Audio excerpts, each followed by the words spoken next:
Yes. Okay, so in this case, the donor area is not too much. We have maximum 4,000 grafts from the beer and the donor. So 3,500 से 4,000 graft ही हैं beard और donor में. तो हमको ये भी देखना है कि अभी तो जो बाल गए हैं फाइन, फ्यूचर में भी जाएंगे. अगर पूरे चले गए तो 6-7 हज़ार ग्राफ्ट चाहिए, तो कहाँ से लाएंगे.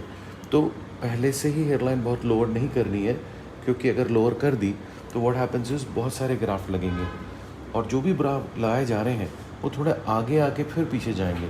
तो इतना तक तो हेयरलाइन नीचे आ ही जाती है. ओके, सो पहले हम पीछे से बेस बना रहे हैं हेयरलाइन का. तो इसको कहते हैं फ्रंटल पॉइंट, ग्लेबुला से ऊपर करीब 7 सेंटीमीटर्स. ये है प्लेन फोरहेड का, और ये है स्कैल्प का. फोरहेड का प्लेन और ये स्कैल्प का प्लेन. इन दोनों के जंक्शन से नीचे हेयरलाइन नहीं चाहिए. या 4 फिंगर्स, जैसे इनकी चिन छोटा है, आ कीजिए, आ कस के, तो अब ये शेप में आ गए. बंद कर दीजिए. तो यहाँ अगर ये बियर्ड ऐसे रखते हैं तो इनकी बैलेंस अच्छा हो जाता है चेहरे का. ये ज़ायगोमा है, तो ज़ायगोमा है तो हमको बॉक्स में रखना है, इसको एक फ्रेम बनाना है हमको. फाइन. अब हम धीरे धीरे पहले पीछे से शुरू कर रहे हैं. ओके, जिगजैग पैटर्न है, पहले सॉफ्ट हेयर है. ओके, थोड़ा वी शेप ले रहे हैं, फिर हम धीरे धीरे आगे आएंगे. ये विथालिन ब्लू है. अभी उनको पूरा हेड वॉश दिया जाएगा स्टेरिलिटी के लिए.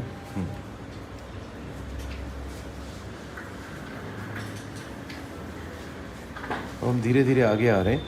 कम ग्राफ्ट लगाएंगे, बट हम हेयरलाइन को थोड़ा लोअर कर लेंगे, सॉफ्ट सिंगल लगाएंगे, सो दैट उनको हेयरलाइन लोअर भी लगे. ये फ्रंटल पॉइंट है, मिड प्यूपल से मिड प्यूपल पॉइंट है, फ्रंटो टेम्पोरल हेयरलाइन का, फ्रंटल हेयरलाइन का एंड पॉइंट है. ओके, अब हम धीरे धीरे नीचे आ रहे हैं, मगर कम ग्राफ्ट्स लगाएंगे ताकि हेयरलाइन भी थोड़ा लोअर हो जाए और हमारे ग्राफ्ट भी वेस्टेज ना हो ज़्यादा. ओके, थोड़ा वी शेप ले रहे हैं इनको. यहाँ पर हमको सॉफ्ट सिंगल लगाने, थोड़े दूर दूर लगाने, हेयरलाइन लोड भी हो जाए, नेचुरल भी लगे, फेदरी भी लगे, और ज़्यादा हमारे ग्राफ्ट भी खर्च ना हो, क्योंकि हमें पीछे पूरा एरिया उसमें हमारे पास लिमिटेड ग्राफ्ट है, हमें उसे कवर करना है. राइट, तो हमने ये लिया. फाइन. ना अगर हमें टेम्पल्स चाहिए हैं तो हम सोचेंगे ग्राफ्ट की अवेलेबिलिटी के हिसाब से.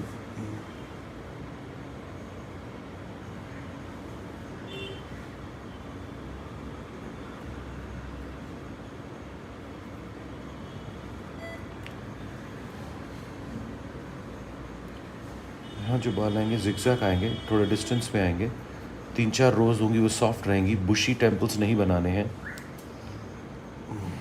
वो पीछे तक कवर करना है, क्योंकि पीछे के भी बाल लिए जा सकते हैं ना फ्यूचर में. ओके, फिर हम ये सेंटर पॉइंट रखेंगे ताकि ये डिस्टेंस बराबर हो और यहाँ का भी डिस्टेंस बराबर हो. मेजरिंग स्केल दीजिए.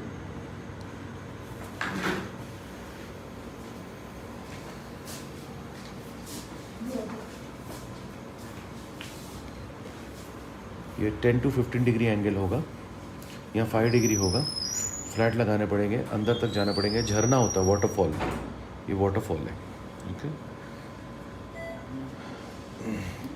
यहाँ के जो डायरेक्शंस होते हैं बाल के, यहाँ पर 10 to 15 डिग्री. ओके, और ये साइड में बाल रखेंगे तो उसके लिए हमारे directions left to right side जाएंगे, ताकि माथे पे बाल आ जाए. अगर हेयरलाइन छोटी ऊपर भी है तो माथे पे बाल आके वो बाल हेयरलाइन हमारी लोड लगे. तो हमको अगर थोड़े से डायरेक्शन भी चेंज करने हैं, और यहाँ पर बिल्कुल फ्लैट आएगा. यहाँ के डायरेक्शंस आप देखिए यूँ आ रहे हैं.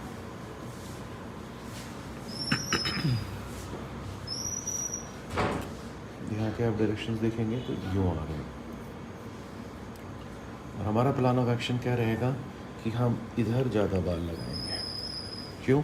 यही बाल लंबे होके इधर चले जाएंगे, क्योंकि हमारे पास बाल कम है, नंबर ऑफ़ ग्राफ्ट्स कम है. तो प्लानिंग डिस्ट्रीब्यूशन करना ज़रूरी है कि यही बाल इधर आ जाएंगे. यहाँ 30 डिग्री के आसपास, आगे हम 20 डिग्री के आसपास एंगल रखेंगे, यहाँ 30 डिग्री के आसपास एंगल रखेंगे, ताकि माथे पे बाल गिरे, शिंगलिंग इफेक्ट आ जाए. शिंगलिंग इफेक्ट. इधर का डायरेक्शन इधर जाने लग जाएगा. ठीक है, यहाँ भी बाल लगाएंगे, लेकिन थोड़ा जो हमारे पास अवेलेबल है उतने ही हम लगा पाएंगे. यहाँ हम वर्ल पैटर्न में ले रहे हैं, उनका वर्ल हम यहाँ बना रहे हैं. ये इनको थोड़ा सा testing of scalp micro pigmentation इन्होंने कराया था, जो आपको दिख रहा है। यहाँ बिल्कुल फ्लैट आएंगे।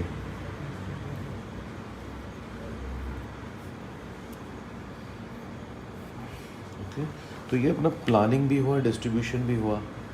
ओके, मेथाइलिन ब्लू है, बीटाडीन से पूरा क्लीन किया जाएगा। ओके ना, अब आगे देखा जाएगा फ्रंट से कि कुछ टचअप की ज़रूरत तो नहीं है। ओके, यहाँ पर 15-20 की डेंसिटी दी जाएगी ग्राफ्ट की। ओके, और जैसे जैसे 2-3-4 रो हो गई, फिर हम इधर पर 40 की डेंसिटी देंगे। ओके, यहाँ पर थोड़ा हम डेंसिटी बढ़ाएंगे। फाइन, यहाँ पर फ्लैट आएगा 5 डिग्री। ये झरना है, झरने जैसे वाटरफॉल। ओके, यहाँ दूर दूर लगाएंगे, सॉफ्ट सिंगल लगाएंगे, जिगजैग लगाएंगे और पीछे तक जाएंगे। ये इसका साइड बर्न्स है। ओके, तो यहाँ पर 5 डिग्री, यहाँ पर आएंगे तो ऐसे 10 to 15 डिग्री, 10 to 15 डिग्री, फिर 20 डिग्री, 20 डिग्री, 20 डिग्री, फिर 10 to 15 डिग्री और यहाँ पर 5 डिग्री। और ये मिड फ्रंटल स्कैल्प ख़त्म हो गया, तो जब मिड स्कैल्प शुरू करेंगे तो 35 डिग्री। इसके भी डायरेक्शंस यूँ, ताकि हम चाहते हैं जब बालियाँ यूँ करें, बाल माथे पे गिरें, ताकि इनकी हेयरलाइन छोटी लगे। ये बहुत ज़रूरी है, फ्रंटो टेम्पोरल एंगल। कई लोग इसको ना ब्लंट करते हैं, वो मज़ा नहीं हो, लड़कियों जैसा लगेंगे। लड़कियों का राउंड होता है, क्योंकि वॉरियर जैसे ये चाहिए। ये बाइसेप्स ऑफ द फेस है, ये इंपॉर्टेंट है।